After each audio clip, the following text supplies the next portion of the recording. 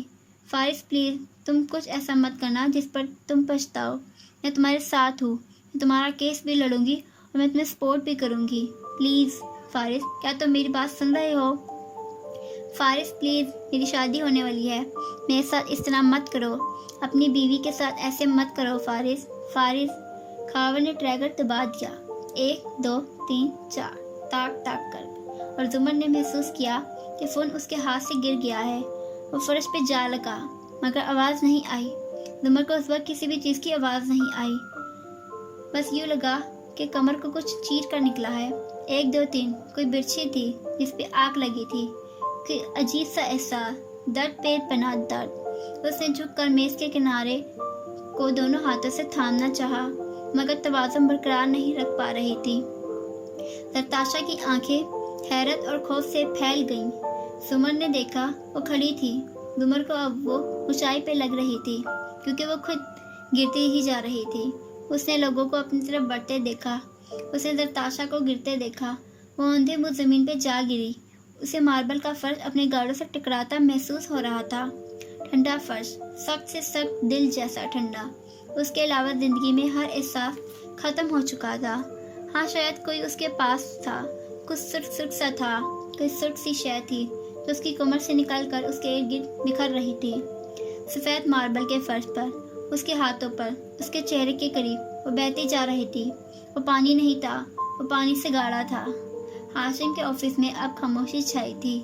اس نے آنکھیں کھولیں، شکستگی سے اٹھا، تھکا تھکا سا کرسی پہ بیٹھا، لیپ ٹاپ بند کیا اور سست روی سے انٹر کام اٹھا کر بولا، حلیمہ 1 کپ کافی لاؤ، اور پھر جب تک میں باہر نہ نکلوں کسی کو اندر نہ آنے دینا، میں کچھ وقت تنہا رہنا چاہتا ہوں۔ پھر آنکھیں بند کر کے سر سیٹ کی پشت سے ٹکا دیا۔ صبح کی 1 سہ پہر زمر یوسف کے نام، نتاشا قاضی کے نام۔ تمہیں کسی جنت میں رہنے کا شوق تھا نتاشا، تمہاری یہ خواہش بھی فارس کی جگہ میں نے پوری کی۔